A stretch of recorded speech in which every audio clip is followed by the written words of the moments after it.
Amazing group of panelists participating in our town hall today. But first, we'd like to take a quick second to have Congresswoman Doris Matsui, who's joining us today, to give us a few words on what she's been working on to meet this moment. Thank you very much, and good evening, everyone, and thank you for being a part of this really important community conversation.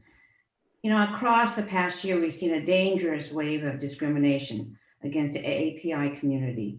We've seen hateful rhetoric spiral into outright violence.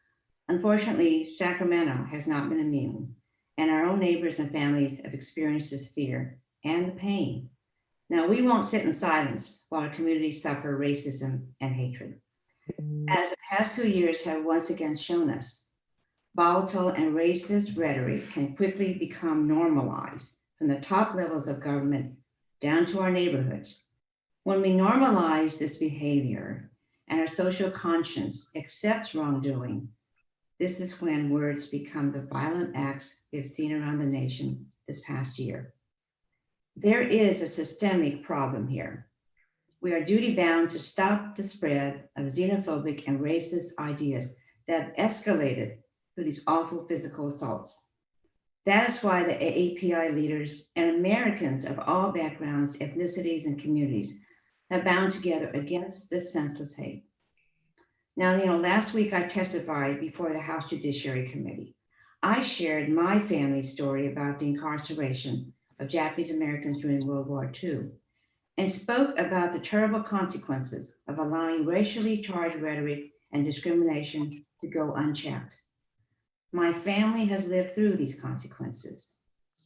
Last year, when I heard those at the highest levels of government use racist slurs like China virus to spread xenophobia and cast blame on innocent communities, it was all too familiar. The heated discourse at the highest levels of our government cannot be viewed in isolation from the ensuing violence in our communities. The fear of the other, whether racial, religious, or tribal, has been chipping away at American society for far too long. This is what we're working to root out from its deepest place in our social conscience, and that is why we are having this forum today. We cannot allow any Americans to accede to institutionalized racism and act on it. We must stop it at the source with a united front. And yes, it is enormously difficult to share our pain and to tell our stories. But to move forward, we need action. We need to do the work to teach our history and address our future. Now, at the federal level, I'm addressing the ongoing rise of these hate crimes by co-sponsoring the COVID-19 Hate Crimes Act and the Hate Crimes Commission Act of 2021, which work to ensure accountability for these horrific actions. We need to strengthen hate crime tracking and ensure reporting tools, investigations, and policies are culturally competent. This is how we rebuild trust between our communities, government, and law enforcement to make sure that no one's story is overlooked. I hope that today's conversation provides comfort in our shared stories and a path forward in our region. Now, in my conversations with many of you, I find it hopeful that our community is seeking injustices against any community as an attack on all of us. We have seen coalitions of communities across our region stand up for each other. Right now, in the fight against AAPI hate and across the board for marginalized communities whose voices have too often been overlooked. Now, these are all American issues, and now is the time that we stand up for ourselves and for each other. I'm proud to represent Sacramento. Our compassion, our diversity, and our unity through the toughest of the times still stands strong today. These attacks cannot erase the fact that Sacramentans support each other and there is truly solidarity amongst all of us. I thank all of you for being a part of these difficult but critical, important discussions today. Remember, this is not just for us. It's for our children, our grandchildren. It's their future. And we're obligated to make sure that it could be a really better future. So thank you so much for having me here today. Thank you. Thank you so much, Congresswoman Matsui. We're so grateful for your leadership, and we look forward to working with you, especially on those bills relating to hate crimes. So thank you. Thank you. Next, we have a video message from Congressman Ami Bera. Hi, this is Congressman Ami Bera. I want to thank OCA for its leadership at this particularly challenging time for the broad AAPI community.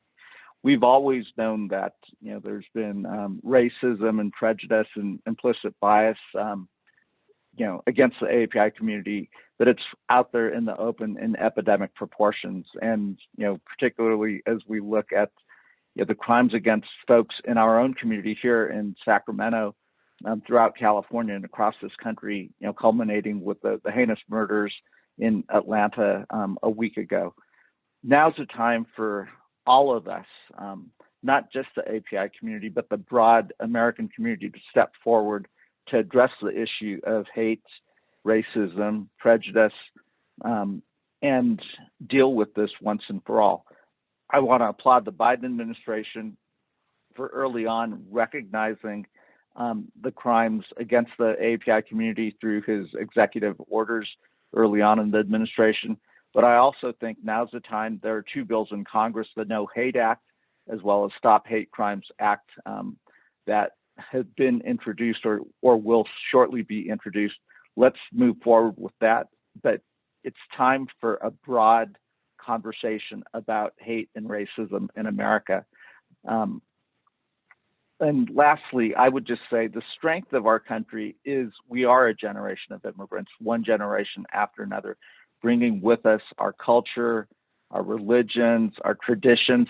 That's what makes America and the Sacramento region such a special place. Let's not allow haters and white supremacists and others to take that away from the core value and soul of America. Let's rise together as many communities and address hate, address racism together once and for all.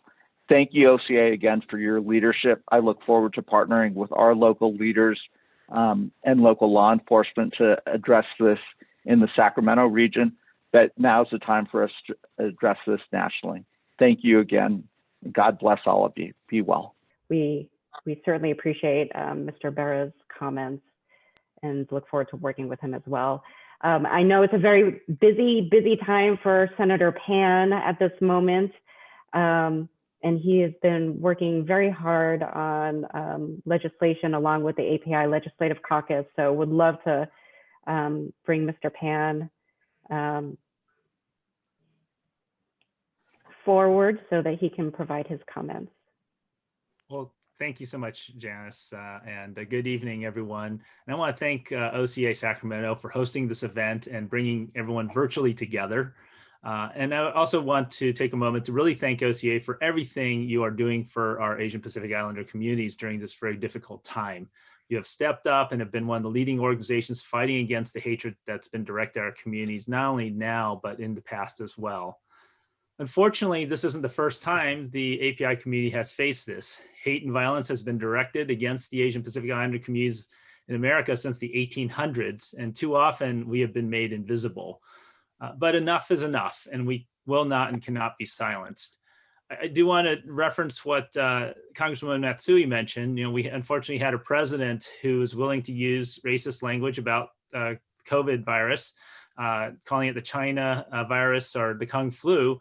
And unfortunately, that was also then used by many of the people supporting him. In fact, we note that the organizers of the recall against Governor Newsom, until they were found out about it, repeatedly used that term in their marketing and social media presence as well. And just a sort of reminder of how, unfortunately, this kind of racial dog whistling is unfortunately accepted by some people. But we can end racism, violence, and discrimination, but we need to do it together. And I'm very proud of this community and my colleagues in the legislature for not only showing solidarity, but for also taking action toward a more inclusive California for all. In fact, I'd point out that there was a resolution, SR 12, authored by Senator Min from Orange County, that actually got a unanimous vote from the state Senate, bipartisan unanimous vote. So we know that people are willing to recognize and stand in solidarity.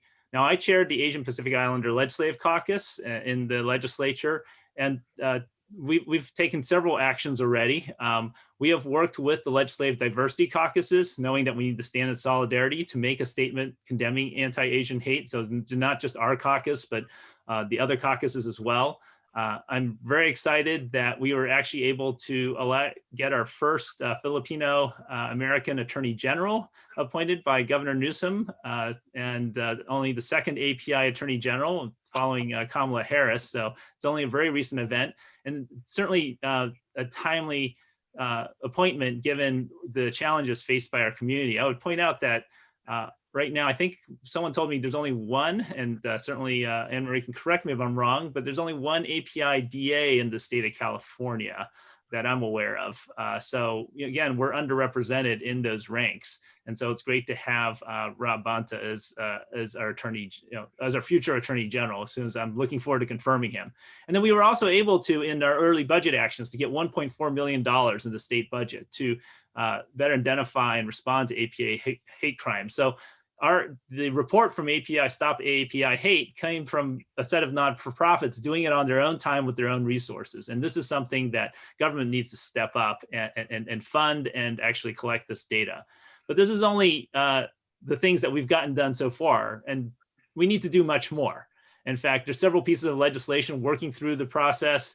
I have a bill, SB 17, that declares racism as a public health crisis, but it's not just a resolution, it's a bill because we want to create an Office of Racial Equity to ensure that we achieve racial equity in our state government, in our policies, and our budget process. AB 886 by Senator Bonta would help victims of hate crimes access critical services. And then Assembly members Mayor Suchi and Chu are authoring AB 557, which will establish an online reporting system for hate crimes and incidents. So I want to certainly recognize those bills coming from our caucus members. I certainly can't not also mention, although it's not from our caucus members, our very own Assembly member here in the Sacramento region, Jim Cooper, also has a bill to also address hate crimes as well. And I want to certainly mention that. And then tomorrow, we are encouraging the Legislative Caucus, encouraging everyone to participate in the upcoming virtual National Day of Action and Healing. So that's taking place tomorrow. So please, on your social media, and my staff will put a link in the chat box, please participate in that. We have a toolkit. And then we're working with leading organizations to bring together a nationwide in-person rally to stop Asian hate on May 8th. So another thing for the calendar as well. But we're also working on developing even more comprehensive policies in terms of also funding. So we had that 1.4 million, but we want to look for even more to try to address hate. So the biggest changes happen when we all work together.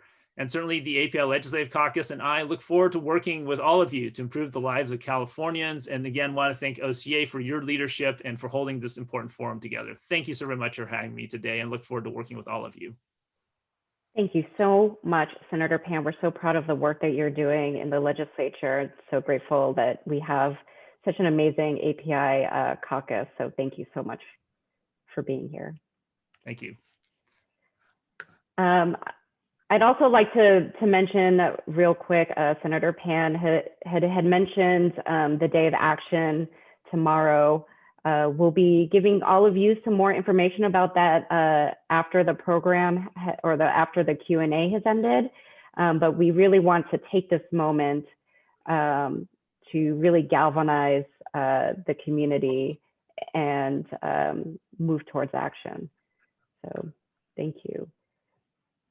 And we'll move on with our program. Listen, we are doing this program because, as Grace Lee Boggs once said, movements are born of critical connections rather than critical mass. And this is something that I certainly felt so strongly about in the past week. Following the shootings in Atlanta, we've all been reaching out to one another, checking in with our friends, our colleagues, our mothers, our sisters, and just just to see if everyone was all right, which of course we're not. We're not all right.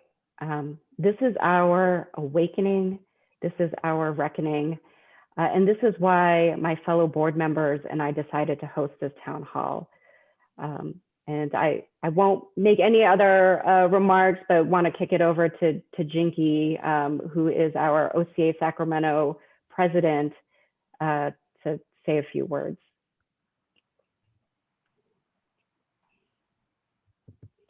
Thank you, Janice. Good evening. Thank you everyone for joining us tonight. I would especially like to thank Congressional Delegation Doris Matsui and Dr. Amibera, Senator Richard Pan, Mayor Steinberg, Council Member Mai Vang, Sacramento Police Chief Daniel Han, Sacramento District Attorney Anne-Marie Schubert, Acting U.S. Attorney Philip Talbert, FBI Special Agent in Charge Sean Ragan. It is very rare to have all of you in this one Zoom together. We were very grateful that you have made time to be here with us tonight, so thank you.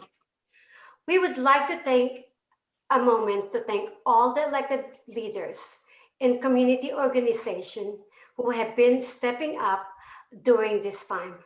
So thank you. But this event could not have happened without the work with our OCA Sacramento chapter board of directors. We put our blood, sweat, tears into hosting this program. We hope this first step out of many to create a movement in which we're no longer listening to statements, but we are moving into actions. OCA was founded during the wake of murder of Vincent Chin, whose murderer never served time for this vicious crime. We will continue to fight for our community and urge our leaders to listen to our concern, because we cannot let our happen in Atlanta happen in our city. We want our leaders to listen to our concern.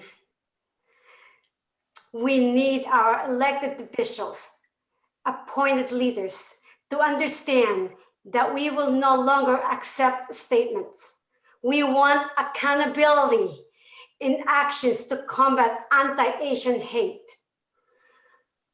There were over 3,800 reported hate crimes and incidents from StopAAPIHate.org, and only 60 reported hate incidents here in Sacramento. Although we'd like to believe that it's because we are amazingly tolerant city, we know better. Our community is not reporting hate incidents or hate crimes here. We promise to work with all of our panelists and push to do the right thing. Encourage everyone in the audience to do the same thing. Let's all work together and help our community. Thank you all for being here with us tonight. Back to you, Janice. Thank you, Jinky. Well, real quick, we'll go over the ground rules. We had over 250 people register for our event this evening. We're so thankful to those who submitted questions ahead of time. We'll have roughly an hour to ask questions of our 6 panelists. Unfortunately, we probably won't be able to go through all of the questions, but we'll try our best. So if any time you would like to ask a question of our panelists, you can find the Q&A box at the bottom of the screen. We'll try to get to your questions. And at the end of our program, we'll ask you to participate again in our day of action tomorrow and continue to stay engaged by joining our community events and donating to important organizations. So let's get started. I'd like to introduce our distinguished panel. If Roger, you can put up the Brady Brunch screen for us. And when I say your name, just give a little wave and we'll dive right into questions. But for our panelists who would like to engage during the question and answer portion and follow up on any of the responses, just please feel free to chime in. We want to have a very fruitful discussion. So with that, we have Sacramento Mayor Darrell Steinberg. Hello, sir. Councilwoman good to see you. Councilwoman Mai Vang, representing District 8, which encompasses South Sacramento. We have Sacramento Police Chief Daniel Hahn and Sacramento County District Attorney Anne-Marie Schubert. Acting United States Attorney Philip Talbert. And then FBI Special Agent in Charge Sean Reagan. Thank you for being here. Well, I'll start with the first question, kick it over to Mayor Steinberg. As the mayor, what are specific things your office can do to ensure your local Asian community is safe? Thank you, Janice, again for having me. And that is the most important question. And I was reflecting, first of all, on the theme, the title of tonight's forum, Actions, Not Statements. And it reminds me of a couple of things to be responsive to your question. Number one, that statements and words do matter, both in the negative and in the positive. As Senator Pan and others have referenced, we've just finished an era of national politics, and that it's not over yet. I shouldn't say we finished it. I hope we finished it. Where it was politically acceptable in many quarters to refer to AAPI residents of our country in the most derogatory of ways, and words signal from leaders, if they're the wrong words, that it is okay to act in ways that are harmful and that are discriminatory. You know, I have 4 members of my own staff who are members of the AAPI community. And I know in talking to them just how deeply they were affected by what happened in Atlanta. And so talking about it, talking about your experiences, our common experiences, is comforting and it is necessary. The Jinky's statement a moment ago that 60 AAPI hate crimes were reported in Sacramento last year is probably a gross underreporting. And that is of great concern because it says we need to encourage people to safely find ways to speak about their experiences and get the support and help that they need. But I move now to the second part of the theme and the answer to your question. Because statements are not enough. It is about actions. Because we cannot truly heal unless we are intentional about seeking justice. And that is not only holding perpetrators accountable through our criminal justice system, which is very, very important. I know you'll hear from our district attorney, police chief, and a U.S. attorney and FBI representatives on that score. Here in the city, we have decided already, and we're in the midst of now implementing what we have decided, that we must make every major policy decision, whether it's how we spend our precious resources through the city budget, whether it's what ordinances we pass, whether it's what direction we take, that we must analyze everything we do with a racial, ethnic, gender, and LGBTQ equity lens. I want to know, when we pass a city budget, how are we improving the quality of life of our immigrant communities? How are we improving the quality of life for our disadvantaged communities, for our ethnic communities, for our AAPI communities? Are we investing in the rich commercial corridors like Stockton Boulevard that for too often have been ignored. We have got to back up our statements with actions that show not only will we have a zero tolerance policy for hate, the unacceptable, but that we will never be benign about the real challenges that the AAPI community and the communities within the AAPI communities are dealing with, and to address them in policy and in budget. And so we are applying a racial, gender, and LGBTQ equity lens to every major public policy decision we make in the city. And we will make sure that all our diverse communities, including your community, our community, is not forgotten as we make those decisions.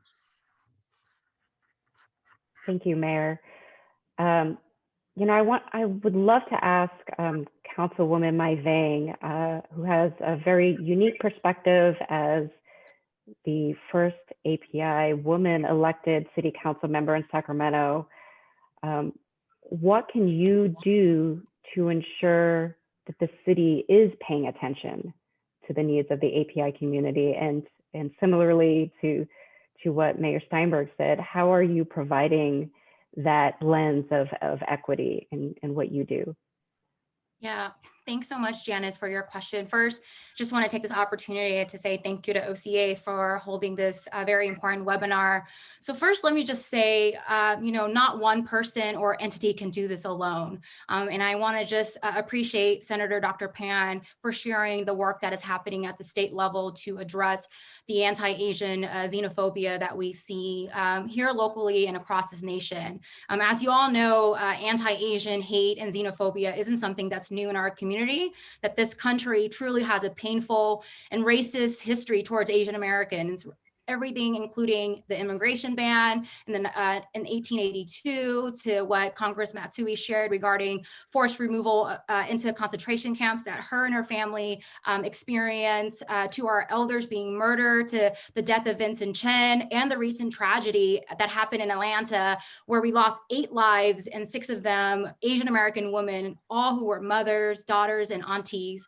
So, you know, there is a lot of work ahead actually collectively that we have to do. But what I will share is that as councilwoman, I will do everything in my power to, one, hold space for our elders, our Asian immigrants, and our refugees. And I will do what I can for the Asian American community to be heard and seen. And that's really important. Aside from also condemning the attacks on our community, I will continue to do that. But being heard and seen as a community is incredibly important, that we acknowledge the harm and trauma that our communities are facing.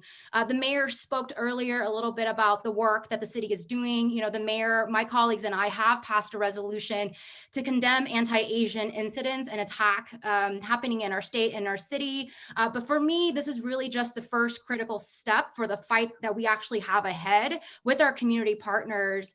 Because as you all know, we have a system that don't see us, don't see Asian Americans. And it is important for us to, one, I think the resolution was important because we need to acknowledge the harm and trauma and the racist history of this country, and what's happening to Asian immigrants and Asian Americans now.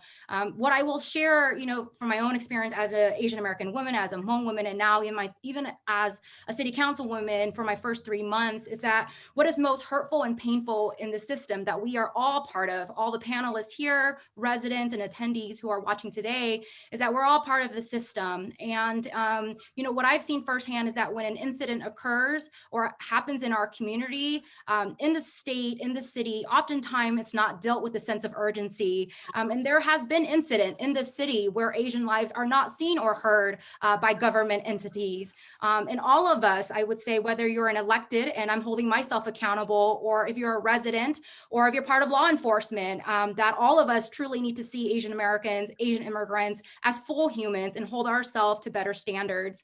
I would also say racism isn't something that we'll be able to change overnight because it's complex. It's also multifaceted, and there are key critical critical steps that we have to take as a community together.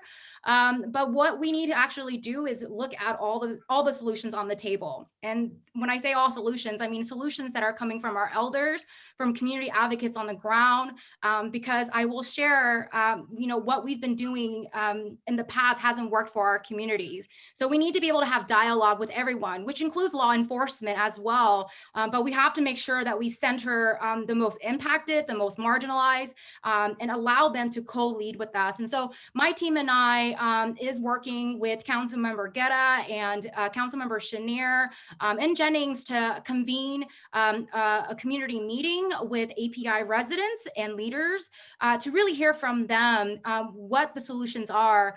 Because I actually think, we shouldn't be on the panel. There are community experts on the ground, folks who are doing this work, who can provide us with the guidance on key solutions in moving forward. And I look forward to working with community partners. I do understand that my role is a city councilwoman, and so there are some changes that we can do at the policy level. And what I've heard from the community and items that I will center as councilwoman, one is ensuring that, governments and even city council at the local level, that we have language accessibility, right? Something as simple as that is incredibly important for our community. Something that the community has been asking for is disaggregated data at all levels within government, so that we can see patterns of hate incident, of the needs in our community. We are currently not doing that, and that is something that I will be doing, and hoping that my colleagues will also be supporting as well. I would also just add, at the end of the day, I think Mayor Steinberg is absolutely right that everything we do, we have to operate from a racial equity lens. And the city is working on a racial equity initiative where, as we budget, we need to make sure that we're truly centering those who are most marginalized, and that we're investing in people, and that we're directing those dollars to communities most in need. And so those are some of the things that the city will be working on, that I will be championing. But at the end of the day, it truly has to be community led in order for us to change a system that hasn't worked for us. Thanks, Janice. Thank you, Councilwoman, and we're so grateful for your passion and dedication and to making this all happen. So thank you. But you bring up another really important point about law enforcement, and Chief Hahn. The chief of police in Atlanta, Rodney Bryant, said the murderer who killed 8 innocent people was having a bad day. I just would love to know, what were your thoughts after hearing this? And what would you have done differently? Yeah, thank you, Janice. I think that was actually the captain in Cherokee County Sheriff's Department that said that. And I think it brings up not only probably knowledge and connection to the community, but the importance of that words matter, especially in leadership positions. And I think probably the biggest issue with him saying that, besides the fact is you wonder why he put those words together and centered things around the suspect, and tried to talk about some sort of motive at that moment, which was shortly after the crime. But probably the bigger issue is what do people believe that his department will be doing about that incident after the words that he chose? And I know from just hearing comments after it and in the news that people question whether his whole department now would rightfully investigate those crimes based on what some could consider a callous way he talked about it. So I think, it just reiterates an important fact that words matter when it comes to leaders. And we've seen that all too much in focus at the beginning of this year and what happened in Washington, D.C. that, in part at least was led by words from people. And so that's the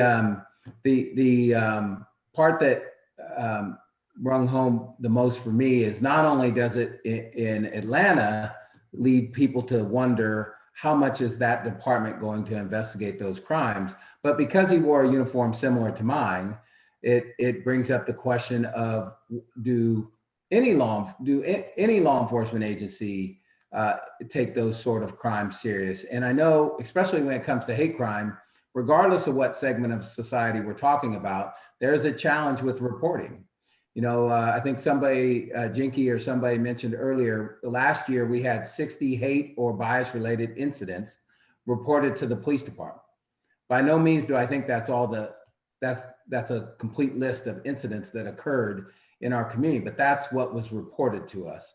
And so the more we ensure people that law enforcement and our entire community takes these things serious, the more people will feel comfortable in reporting, because there's always an inherent fear in hate crimes. They're not just a crime towards the intended victims, but if you look at the history of this country, hate crimes have served the suspects as a way to intimidate an entire community. And so the more we can ensure that people have trust in law enforcement and our community to take these things serious, the better off we are. And so I think that's what that challenged when you use language like that. Thank you, Chief Hahn, and thank you for the clarification.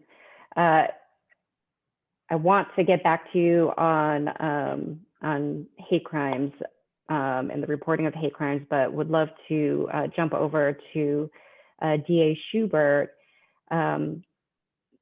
because recently you had made statements against AAPI hate, I think it was March 19th, and you stated that you will prosecute all hate crimes vigorously.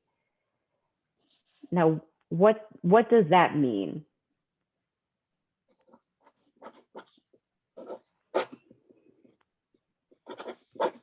DA Schubert, you might be on mute because we can't hear you. Sorry about that. So I just want to give a little history of the DA's office. And what I meant by that is we will do this and we will be vigorous. We've had a hate crimes unit in our office since the mid 90s. And that may not be well known, but in looking back on it, and that's because there was a recognition nearly a quarter of a century ago that that we have these laws, we need specialized prosecutors, we want to be aggressive in those. And when you look at that history of that unit, you know, as far back as 1996, we've prosecuted people. For instance, in 1996, we prosecuted, I believe, a white gentleman for essentially beating a Hispanic man and throwing racial epithets at him while he did so. That person was prosecuted as a felony. He went to prison. We've had cases where we've had freeway shootings where African Americans and Hispanics were targeted and shot at, didn't kill, were not killed, thankfully. That was prosecuted as a hate crimes case. More recently, we've had cases where transgender victims were beat down and assaulted vigorously, and that person was prosecuted as a hate crime. So we have that unit. We're very specialized on it. We have both felony as well as misdemeanor crimes. And so we have the head of our hate crimes unit that reviews those cases. And they present, you know, we all, in the world of prosecution, we have to be able to follow our ethics, and we can't file cases unless we prove it beyond a reasonable doubt. Sometimes on crimes, we might have a no question that it's a robbery. The question then becomes, was that robbery, was the motive a hate crime? And so that's something that we have to look at, is look at that individual. And this is why, and I know everybody said it so many times, I cannot underestimate and not overstate the importance of reporting, because there is a difference between a hate incident and a hate crime. Unfortunately, in some ways, you know, it's despicable to see what happened in our country with all the hate in January and what was said. Sometimes it may not be a crime, sometimes it may. As prosecutors, we don't file cases unless we can prove it beyond a reasonable doubt. So when we're looking at let's say we took a robbery case and somebody is violently assaulted and their purse is stolen. It happens to be an Asian American person.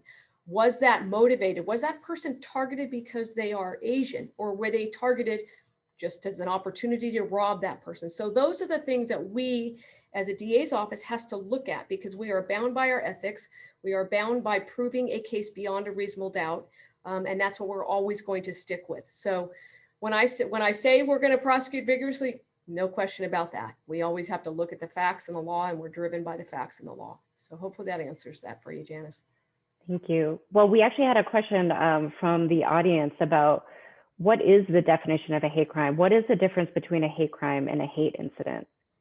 Well, a hate incident is essentially saying things that are hateful to people. A hate crime means that that hate is combined with some criminal conduct. So a threat of force and physical injuries. You can have a misdemeanor, which may be a lower level amount of violence that is used. You may have a felony where somebody physically assaults somebody to the point of having broken bones or fractured skulls or things like that. So hate incidents are essentially saying things that are hateful. Hate crimes are the combination of hate or bias motivated crimes with a crime that is being committed. It could be an assault. It could be a robbery. It could be an attempted murder. It could be a violent attack on somebody that's a protected member of our society. So hopefully that answers the question. Thank you. I'd like to turn it over to our other panelists, Acting U.S. Attorney Philip Talbert and Special Agent in Charge Sean Reagan. I think some people are confused that like we have this huge panel of law enforcement, and what's the process and how does your office get involved with hate crimes, and what is your role? So maybe Mr. Talbert, if you wanted to start first. Yeah, I can start first. Thank you, Janice. And let me just take the opportunity to thank OCA for hosting this and giving us an opportunity to join the panel.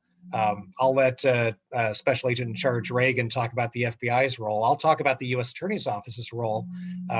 We prosecute federal crimes. That as simple as that in 34 counties across the eastern part of California, including Sacramento County is one of our counties. One of our significant priority areas is the area of hate crimes. We will work with the FBI and Sacramento Police Department, Sacramento County Sheriff's Office, other local law enforcement agencies to help support their investigations of potential hate crimes. And then if something matches a federal criminal statute, then we'll generally talk and coordinate with the local district attorney. California hate crime law is actually fairly strong. And unlike some other states across the country, the district attorneys here in California have some very good tools to use in hate crime prosecutions. Federal law is strong in some areas and less strong in others. So usually it's a matter of letting law enforcement investigate. We'll be involved, and then we often I'll discuss with DA Schubert or one of the other DAs, depending on which county the incident occurs in, and we'll determine what is the best place for prosecution. Where does this crime best fit the statutes that are available? Sometimes federal law gives very significant penalties. We prosecuted back in, we have a strong history of prosecution through this office over the years in the hate crimes area. In 1999, we prosecuted a number of attacks on houses of worship by arson. More recently, down in the Bakersfield area in the neighborhood of Oildale, we prosecuted a white supremacist for essentially scaring off a Latino family from the neighborhood using a shotgun, fired a shotgun at a Latino man who was standing in his own front yard with his family members and yelled racial slurs and told him to get out of Oildale. We obtained a 15-year sentence for that. Sometimes particularly in the vandalism area, where vandalism is related to a bias motive, in a lot of those cases, the district attorney has kind of better statutes to work with, and will defer to the DA to prosecute. But for us, I'll echo what's been said about reporting. We can't investigate and we can't prosecute what we don't know about. So obviously, if there's an urgent or emergency situation, you want to call 911. You want the police to arrive immediately. But once things are safe and things have calmed down, then we'd like you to call the local police. We'd like you to call the FBI. Let them know what happened and let them investigate. The only way we can sort out whether there's a federal crime or a state crime that might be prosecuted is if we know about it. Thank you. Doctor, not doctor, Mr. Reagan. Oh, Could you thank tell us a little about your office?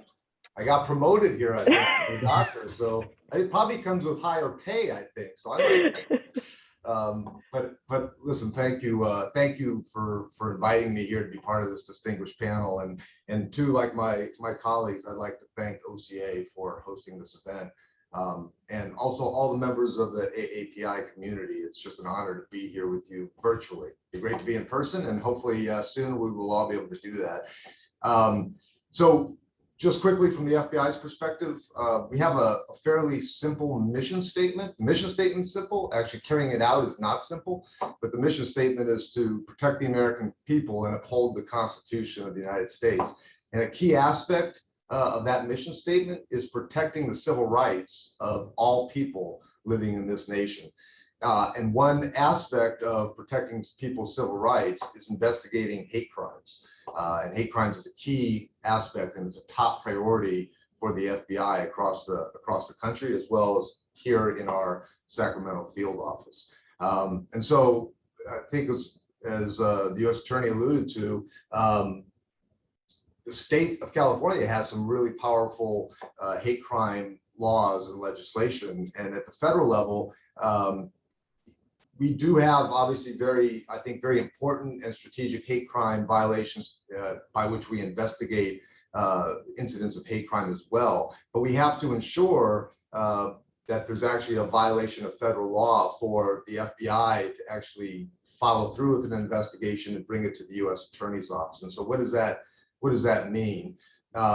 If there is a criminal offense that occurs and it appears that the offender is motivated, at least in part, by bias based on a person's race, ethnicity, national origin, gender, sexual orientation, etc., disability. If that was a motivator for that particular offender to commit that criminal offense, we want to help to investigate that.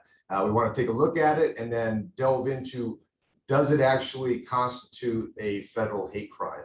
And so we have to look at the statute, and we have to look at, are the elements of a hate crime as it's laid out in the federal laws, are those elements met?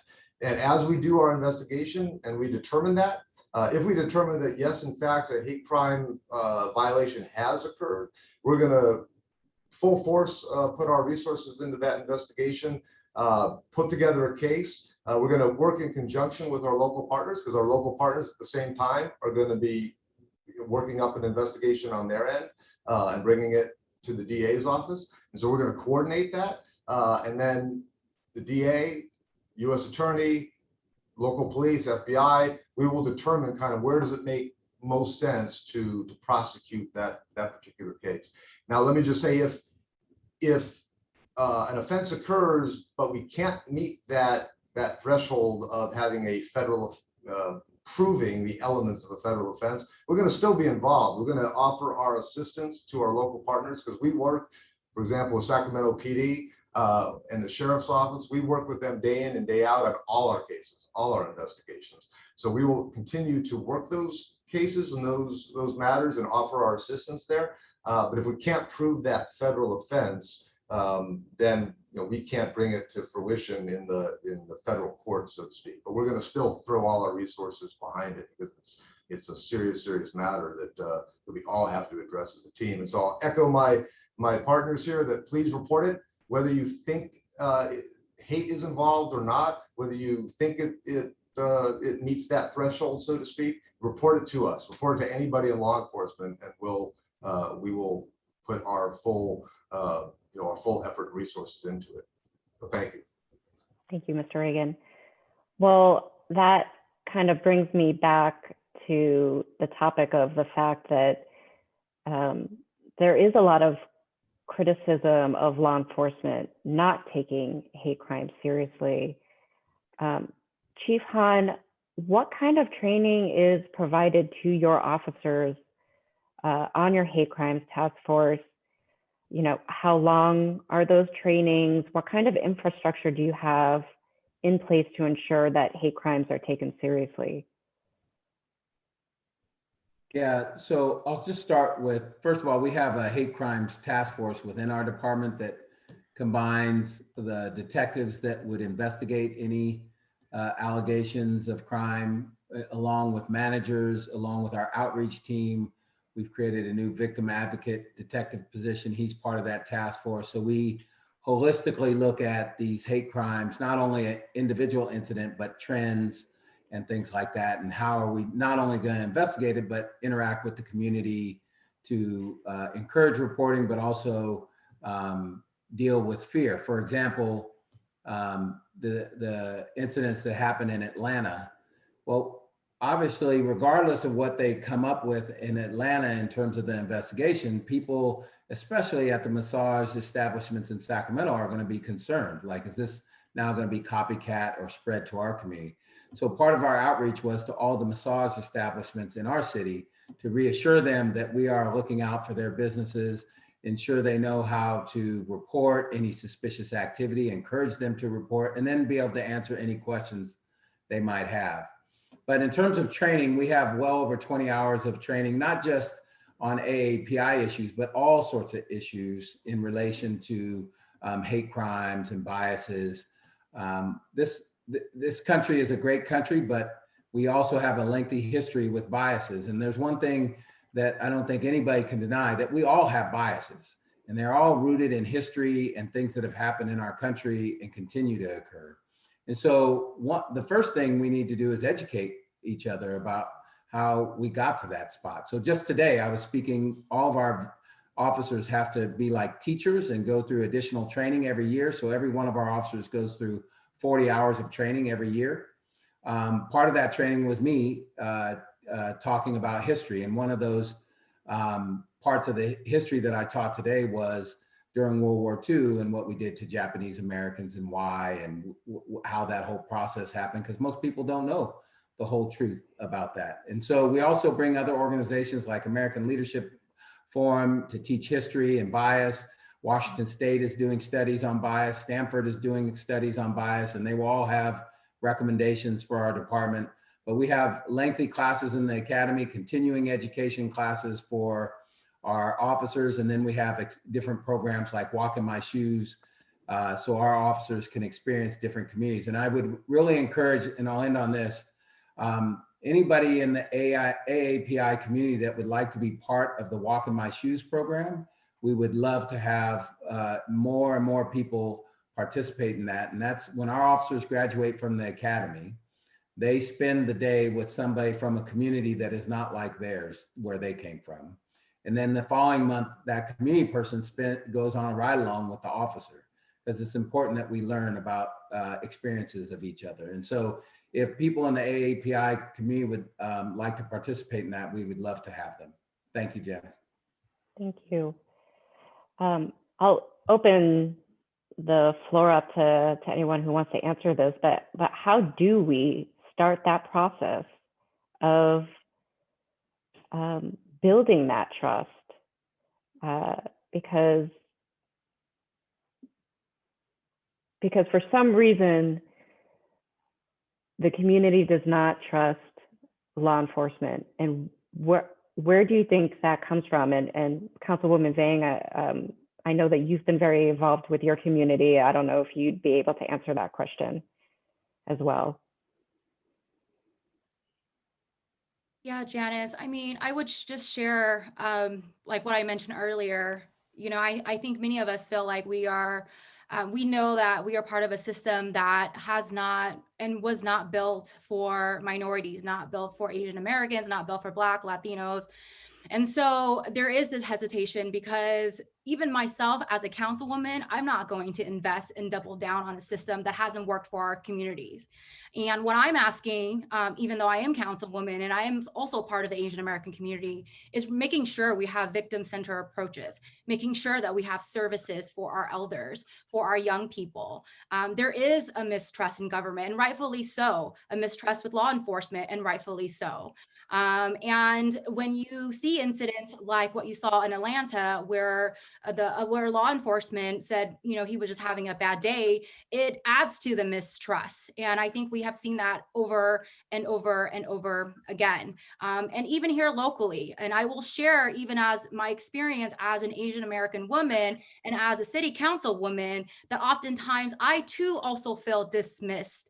When incidents are reported, it is not taken seriously. And so the answer really, one, it's multiple things. One, I truly believe what Grace Lee Bogg says when that we truly have to take care of ourselves and our communities. That's the first piece. And you see communities doing that now. The other piece I would share is that I think everyone really needs to educate themselves. There is a lot of information out there right now, and we really have to make sure that our young people, that folks really understand and learn the painful history of Asians in this country and what's happening now, and also the contribution that they have made in this country. I think the other piece is, as you heard from the DA and other folks, is that oftentimes hate incident doesn't elevate to a hate crime. For example, microaggressions, things that we deal with on a day-to-day basis. And so what that means is that we really have to change the culture of American society. That means that when you have the opportunity to insert yourself, to change the consciousness of America and to uplift Asian Americans and let folks know that we belong and that we are part of this, then you do that, because that's what's going to take for us to be able to change a culture and change a mindset. No one entity, like I said, can do this alone. Doubling down on law enforcement isn't going to change racism. It's not going to happen overnight. We need ethnic studies. We need investment in people. And like I said, we need to change the consciousness of how folks view Asian Americans, how they view Asian immigrants. I mean, even the incident in Atlanta, right, where they're not even including race as a factor, when we all know, as an Asian American woman, how intrinsically tied race and gender is in this case. I mean, there is a lot to unpack. I mean, the layers of misogyny and harmful stereotypes of Asian women, and the fact that the law enforcement officer said he was just having a bad day. I think the fact that there's a disregard, even in this case, for race, what it does is it erases the really painful history of what Asian Americans, what Asian women, what Asian immigrants have faced in this country. I mean, the Page Act in 1875 was the first immigration law in this country that prohibit the entry of Chinese women, right? And so you can't say those things are not connected. This country didn't want Asian people to reproduce. They saw Asian women as disease, as a public health concern, which is, we are in the middle of a global pandemic right now, which does more harm and damages to Asian Americans. And so when we know our history and when we know how the system is set up, and when we educate ourselves and each other, not just Asian Americans, but like for our allies, for other communities to learn, I think that's how we can truly begin to like make change in society and in systems. Thank you. Mayor Steinberg, go ahead. Jess, I just wanted to add a couple of thoughts to your question. I think Senator Pan and Councilmember Vang's comments, Congresswoman Matsui's, it's also very important that the Asian community seek power, and seek important positions of responsibility, not just in elected office, but among various stakeholder leaders throughout the entire community, because power is important, and power exercised wisely changes culture and society. Because when the haters begin to see that our leadership is diverse and that is not changing and that it's not going back, it, I think, weakens them. And it doesn't happen overnight, excuse me.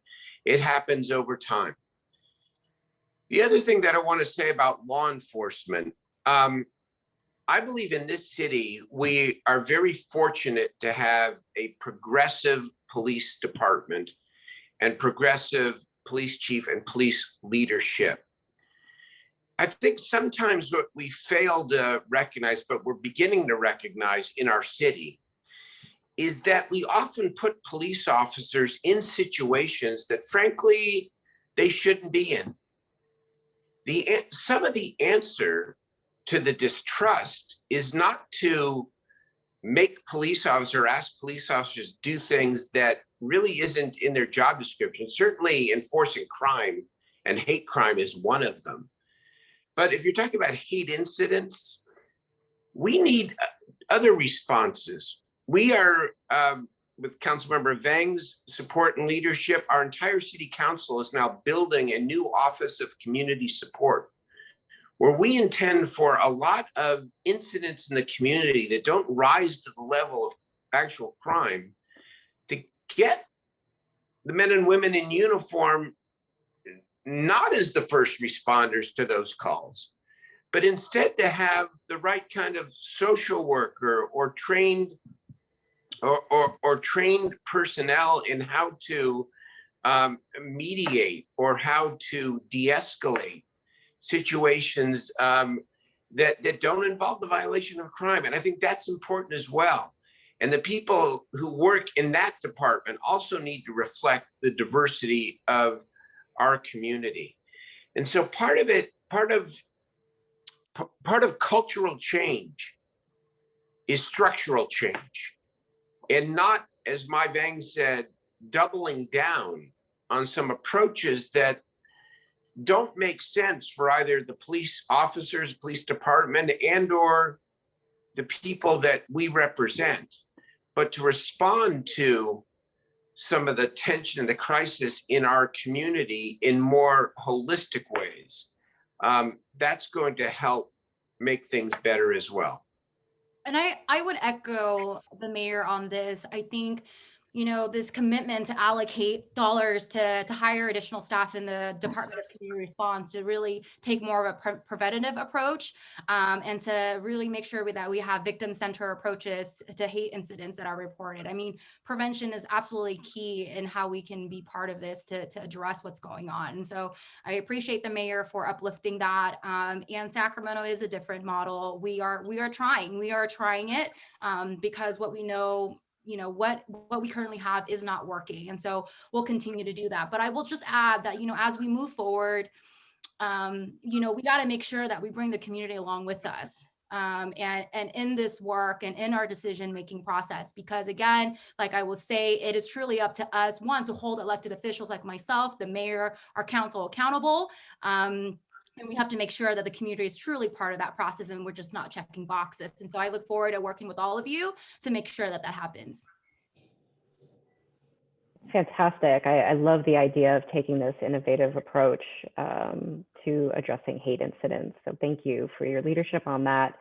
DA Schubert, I saw you took yourself off mute. Did you want to say something? I just wanted to kind of add, because I mean, the question started with, how do we build that trust? And I'm going to speak from the perspective of the DA's office. And, you know, the most important thing is we're public servants, and it's our obligation to serve our community. And I want to echo that we want our profession, we want our justice system, we want it to reflect our community. So some of the things, and my philosophy is, listen, you know, we're a prosecution agency, but we really are also about prevention and what I call innovation. We have to be willing as a community to step outside our traditional roles and be innovative. And so some of the things we do is we go, when our new lawyers come into the building, we have them connect with various community-based partners, because we want people to understand, who are we serving?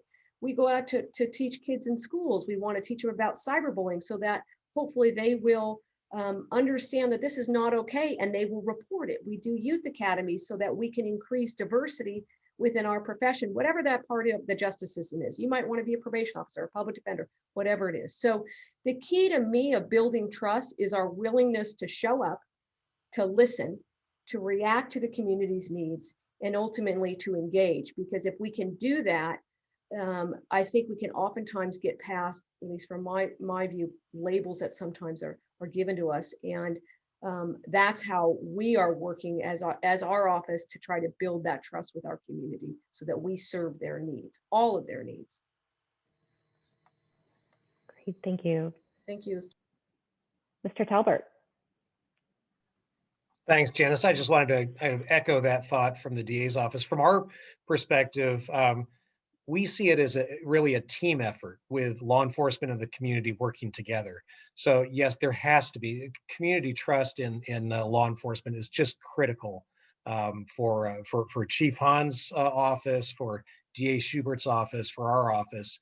After the 1999 arsons that I mentioned before on the houses of worship in Sacramento, we started the Sacramento area hate crimes task force that is made up of local and federal law enforcement leaders and also community leaders from a variety of different groups.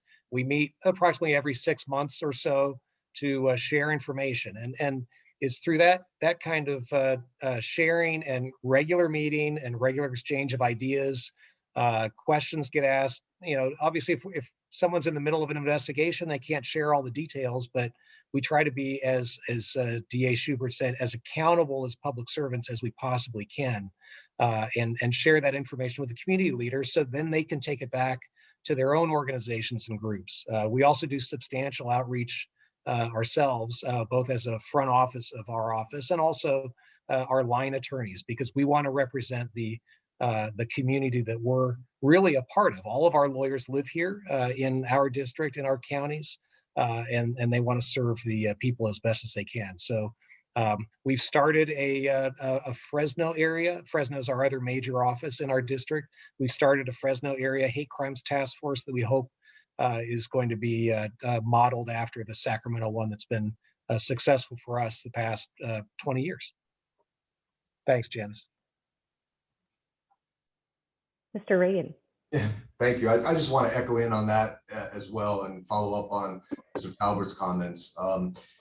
Community outreach is critically important for us. I think as an organization at the FBI, we have not done local community outreach as well as we should have historically.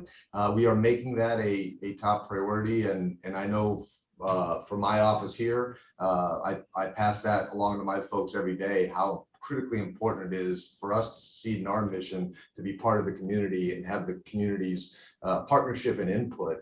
But it's still a stretch for us because I think we're seeing, I could be wrong, I think we're seeing as a national organization, and we're dealing with national level and international level type matters, but really we have field offices across the country, and not only here in Sacramento being a main field office in this metro area, but we've got satellite offices spread out across the state and across our region, and all of those people that are assigned in those offices live in those communities and are part of those communities. Their kids go to school in those communities, they shop in those communities, and community health is very important to all of us. And when I say community health, that's local community health.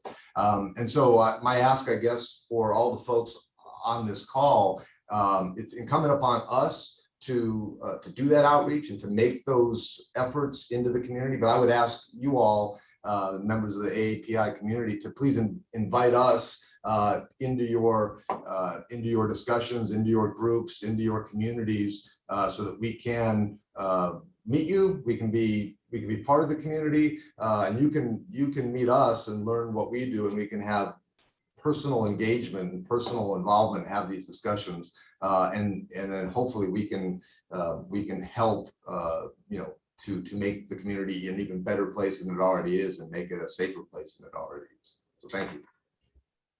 Thank you, Mr. Reagan. And just so the participants know, we've asked all of our panelists to provide us with any community events or town halls that they are hosting, and we have the names and the contact information of their community liaison, so we'll be able to share all of that with you following the event.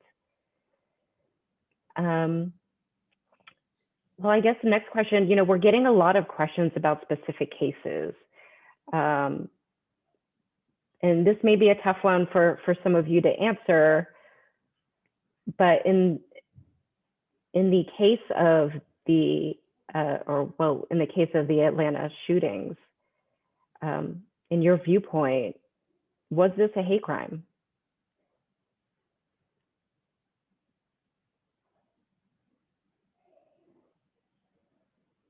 Mr. Mayor? Sure seemed like a hate crime to me. A hate crime against AAPI community and against women. It was misogyny, it was racism, it was all combined. I don't need to know what was in that perpetrator's mind to know what is pretty evident to everybody. It had to involve hate. It was not random, it was intentional. And I think we ought to, it doesn't matter. I think we ought to call it out for what it was, a hate crime against Asian Pacific Islanders and against women. End of story. Yeah, Janice, I would add, you know, I mean, even the perpetrator was saying that he had a sex addiction, right? And, you know, the fact that that race is not considered is incredibly dangerous, because I'm going to say the disregard of race and gender in the face and acts of violence erases the painful history of what Asian Americans and Asian women and Asian immigrants have faced in this country. There is a long history of misogyny, of hypersexualization of Asian women in this country. And the fact that it's not being considered is absolutely alarming. I mean, if you look at the Stop AAPI hate data, Asian American women were victims, I think, at least in 68% of the incident. Asian women reported their incidents 2.3, I believe, higher than Asian men, and it's not a coincidence. Asian women are targeted for who they are and merely their existence. And so misogyny shares a common ground with, I would say, white supremacist ideology.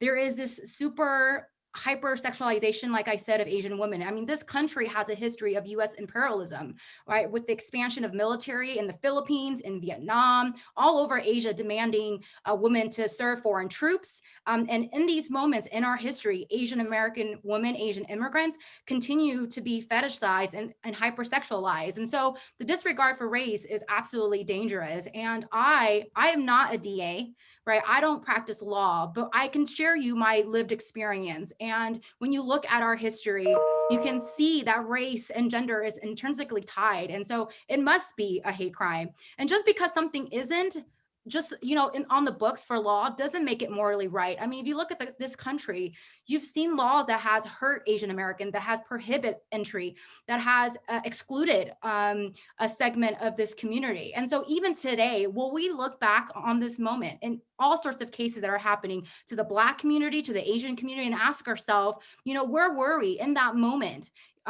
When the community was hurting and in pain. And I think all of us, you know, on this panel, myself included, we need to ask ourselves that question and ask ourselves, are we being complicit and are we contributing to this? Just because something's legal doesn't make it moral. And again, I will share just for the case in Atlanta, again, the disregard for race is dangerous. And again, it erases the painful history of Asian immigrants and Asian women in this country. Thank you, Councilwoman. You know, just to give my own personal thoughts behind it, I couldn't agree more. This inextricable link between racism and hypersexualization of Asian women. And I think that's what's compelled us to action. Unfortunately, it took a massacre of 6 Asian women for us to stand up.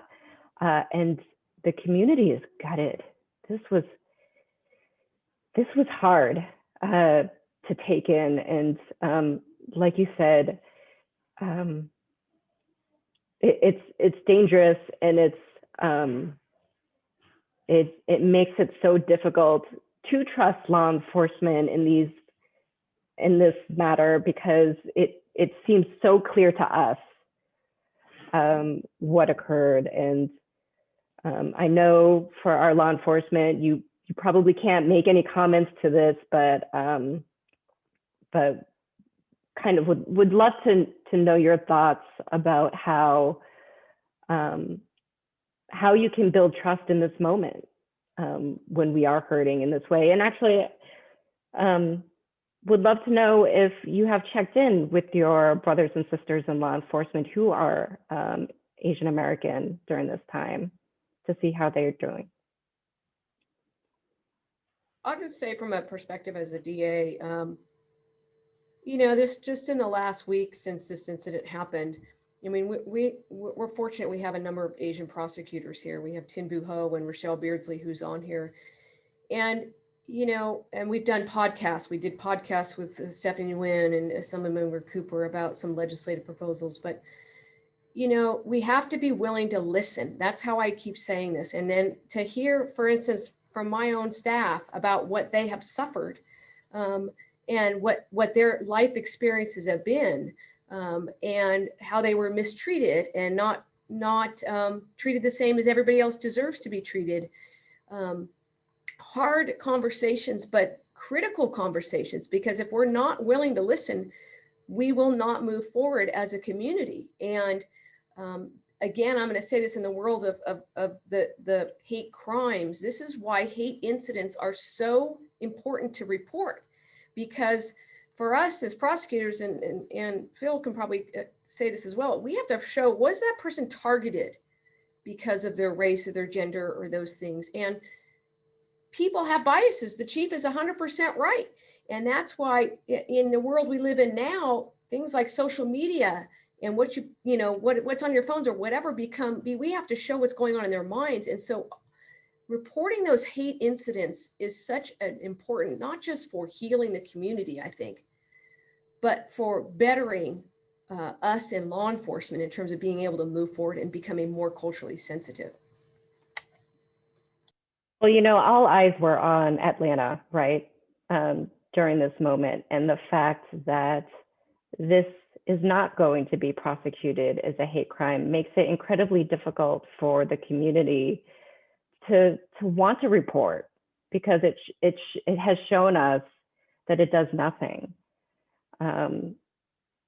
So again, I mean, those are my comments, but would love your thoughts, Chief Hahn, as well as our other law enforcement folks. Yeah, sure.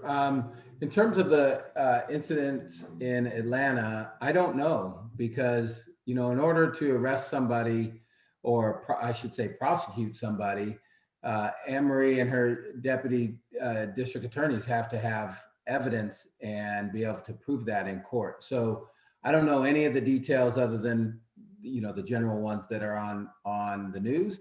I will say this, those circumstances that we have seen on the news definitely warrant an investigation into whether it's a hate crime, because the thing that makes it a hate crime or not is the intentions.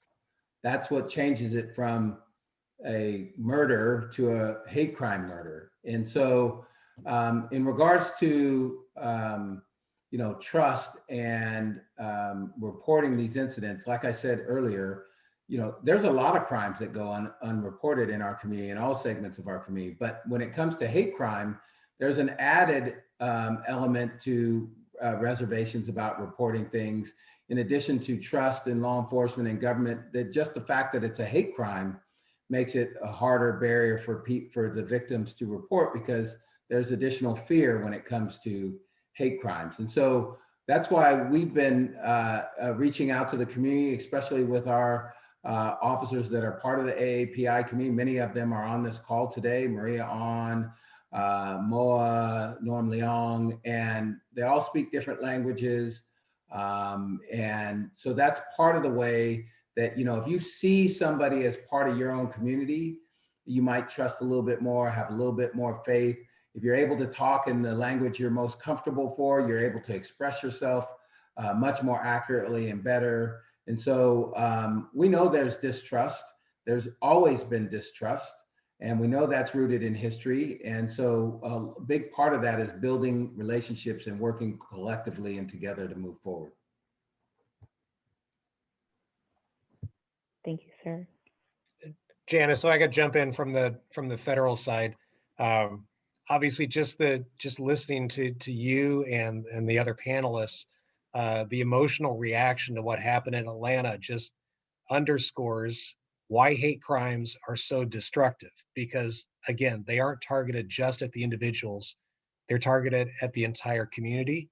And I'm not just speaking about the AAPI community. I mean, this really, you know, I've lived here in the Sacramento area for about 20 years now. I've raised my kids here. I know my colleagues have too.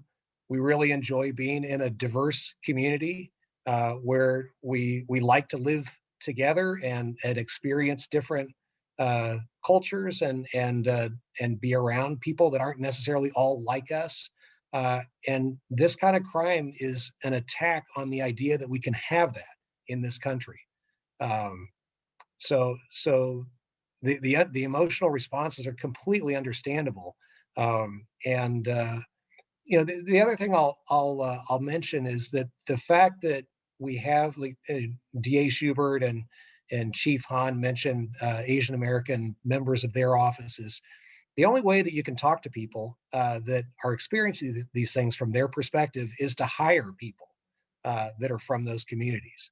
So to the extent that there's a bunch of employers on this panel and also listening in, you ought to be hiring across all groups, whether it's race, ethnic origin, um, gender, sexual orientation, because that's the way you get all these different perspectives. And so when DA Schubert mentions talking to people within her office, that's because she's hired prosecutors who are from those different communities.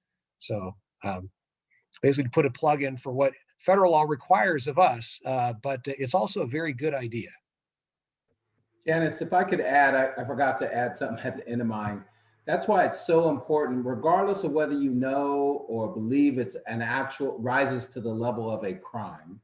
That's why, regardless of which jurisdiction you're in, whether you're in the city of Sacramento or somewhere else, that's why it's so critical to build that trust so people report that. Because even if it's not, doesn't rise to the level of a crime, doesn't mean that we, one, don't need to document it, because they still need to be documented. And two, it doesn't mean that no follow-up will be done. We still have options. Taking somebody to jail for an actual crime isn't the only thing that a law enforcement agency or a community can do. And oftentimes it might not rise to the level of a crime, but still be extremely concerning about somebody's future welfare. So there's other things we can do to help members in our community to be safe after something like that is reported. And you never know how many things have already occurred with that potential suspect, that this might be the missing piece, or this might be one thing that puts it over the edge to being a crime or some other action. So that's why it's so important to build this trust so people report it. And we always say, don't worry about whether it's a crime, report it. Let the officers, the district attorneys determine whether it rises to the level of a crime, but we still want to know about it so we can do something about it. Thank you. Well, we are nearing the end of our program, and I know that there are many questions still out there that were asked that we couldn't get to, but I personally thought that this was just so informative and just so grateful to have had all of you in one Zoom room together to be able to ask these questions and these really difficult questions during such a difficult time. So we really, truly appreciate all of you for being here. And we hope that this isn't the end of our discussion. And we hope that there's other opportunities for the communities to provide their comments and to ask questions of our leaders. So thank you. And Janice, can I just add lastly before we close, I just want to say to folks who are watching in the Asian American community that I see you, I hear you, and I want you to know that I'm going to do everything I can within my power to make sure that I uplift and hold our community and to also make sure that we have some tangible next steps because I know, this webinar is actions, not statement. And so I want to share that. And I also want to say, another world is necessary and another world is possible. And I think we have to have the ability to reimagine what that looks like, what truly a safe, a healthy community looks like. And I'm going to go back to, civil rights activist Grace Lee Boggs when she says the only way to survive is truly to take care of one another. And I think, if we continue to take care of one another and speak out, that's the way that we can begin to truly change the consciousness of America so that they can see Asian Americans as full humans, and so that we can change hearts and minds so that we can create a better world for our loved ones and for generations to come. So thank you. Thank you, Councilwoman. And I can't tell everyone on the panel enough that just hearing those words of "you are seen and you are heard" has meant to me personally, and I think to the community as a whole, for folks, friends and colleagues that have reached out to me and have said those words, it's really powerful and really meaningful. And I really hope that you all also had an opportunity to really hear from our community. So thank you all. And for all of the folks that are participating in the webinar who have registered and are listening, March 26th, tomorrow, we're inviting you to join us for a social media campaign to stop Asian hate. And ending this horrific spike in anti-Asian violence really starts with you speaking up about this problem. And so it's a social media campaign. It may sound silly, but we can create this movement together as a community. Start by posting your message of support, even if you're just an ally for Asian American communities, using the hashtag Stop Asian Hate tomorrow. And if we all join together and raise our voices against anti-Asian racism, we can keep our communities safe.